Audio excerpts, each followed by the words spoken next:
My aim, my goal is that, once again, that I say that these guys are not forgotten.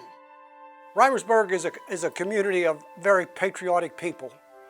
Anything there's a need in support of veterans or veterans organizations, Rimersburg always comes through.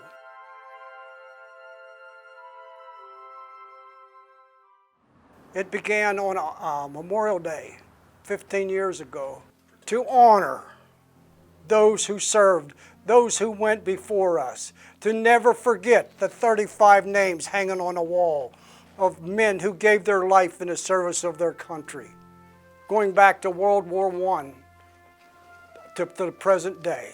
That's the reason for the museum, to never forget.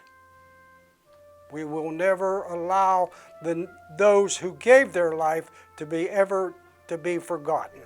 And when we opened up, we advertised through Josh and through the newspaper, through the Vindicator. Initially, this building belonged to the Southern Clarion County Development Corporation.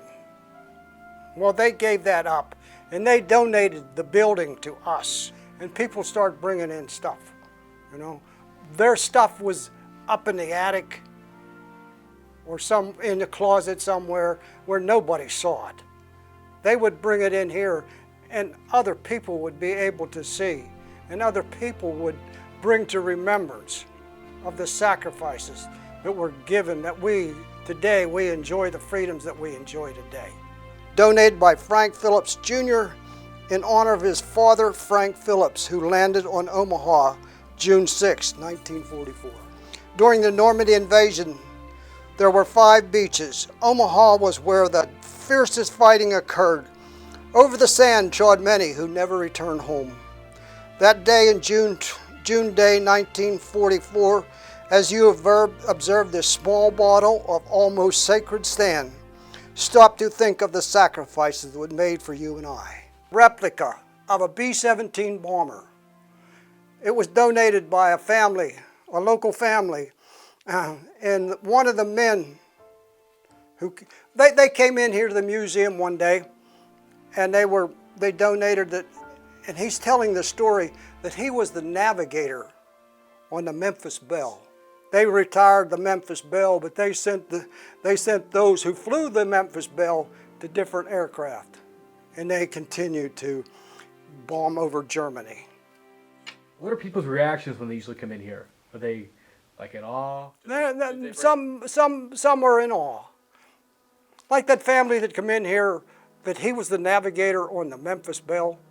He and his sister and 2 other people came in here that day, and they were impressed with what we had here. Over here is more recent ones. These guys were killed in Vietnam, 4 of them from Rimersburg area. Lloyd Himes, Gary Schwartz, and Gary Gray, and Butch Butler. We have 2 behind you that's from World War I, okay? The Sheershik and the American Legion post in Rimersburg is the Sheershik post. The 2 soldiers that gave their life World War I. At my age, I can remember World War I veterans. Okay? Many of them I grew up in their neighborhood. But those two gave their life. And then over there, we have 3 that gave their life in Korea, and 3 in the Persian Gulf Wars.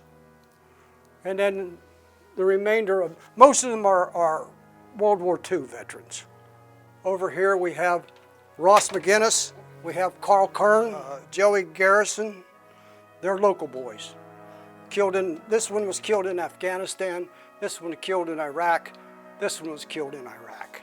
Where we at right now is a display of the local Medal of Honor recipients in the Rimersburg area. We have Donald R Lobaugh, we have Ross McGinnis, who gave his life in the Persian Gulf War, and this one over here is Jeremiah Brown, Medal of Honor recipient, of Civil War.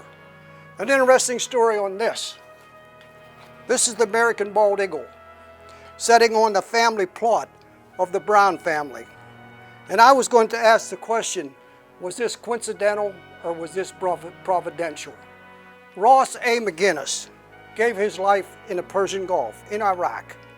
And his mother put together for us a history, the life story of Ross McGinnis, Medal of Honor winner, Silver Star recipient, Purple Hearts recipient. This book is on loan. All his entire life, Ross McGinnis wanted to be a soldier. He, in the first grade, his teacher asked him, "Tell me what you want to do whenever you grow up."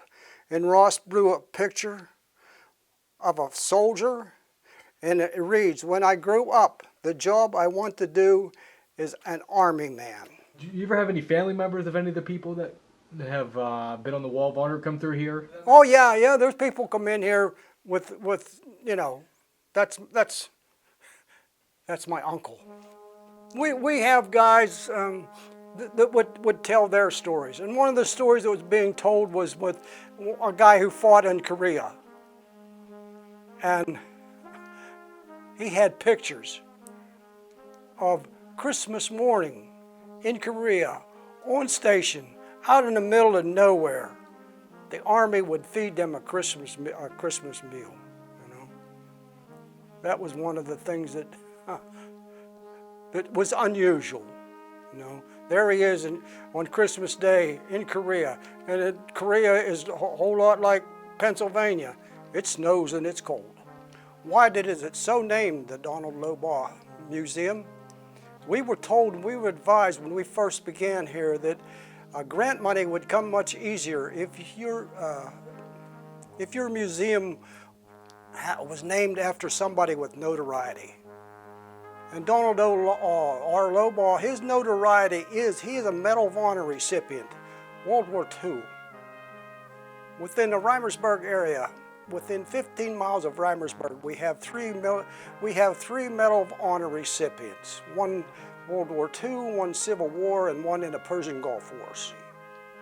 The story behind his receiving the Medal of Honor, his platoon in New Guinea was pinned down the entire night by a Japanese machine gun nest.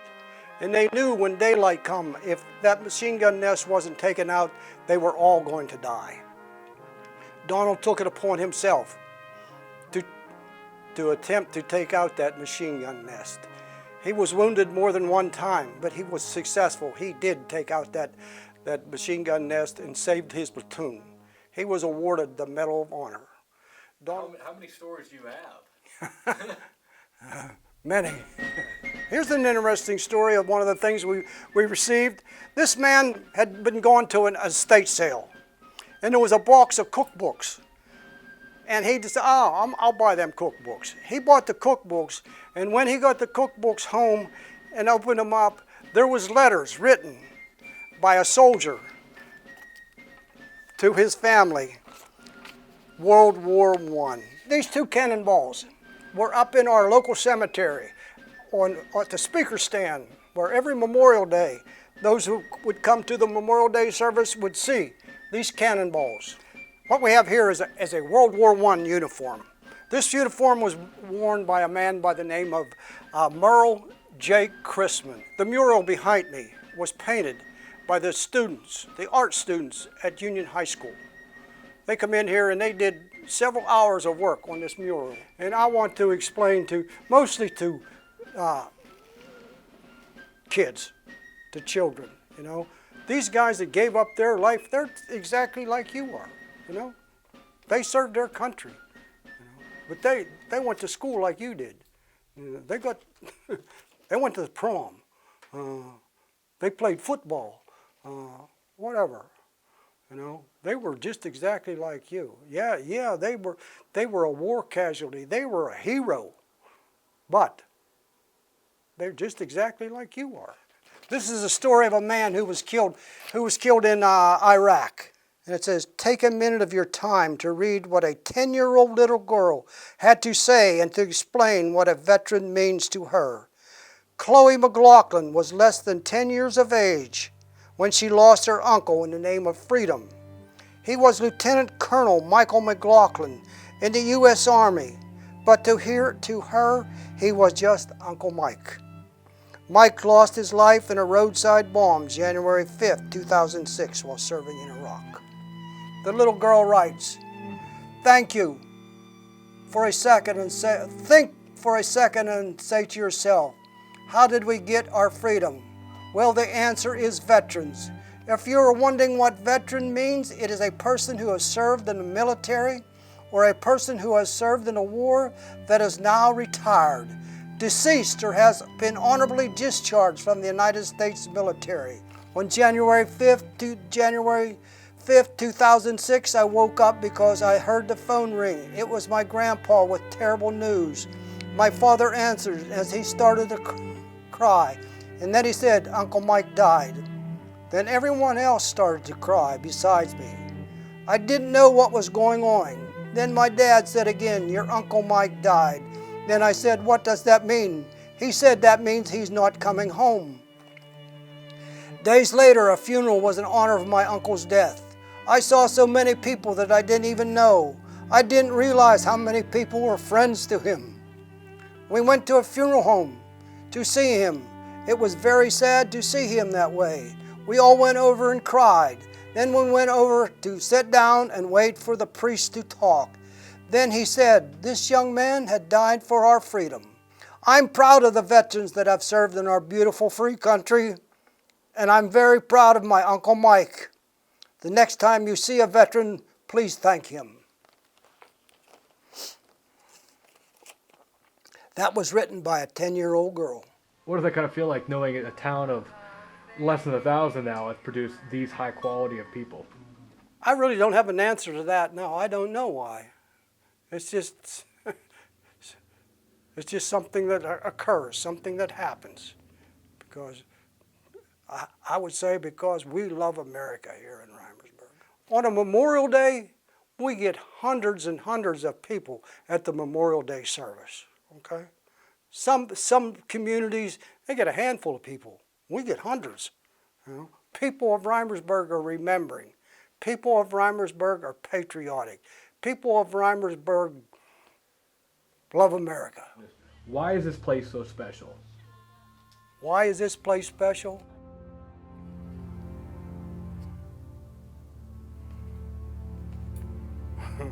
To me, it's special because of the 35 guys hanging on the wall.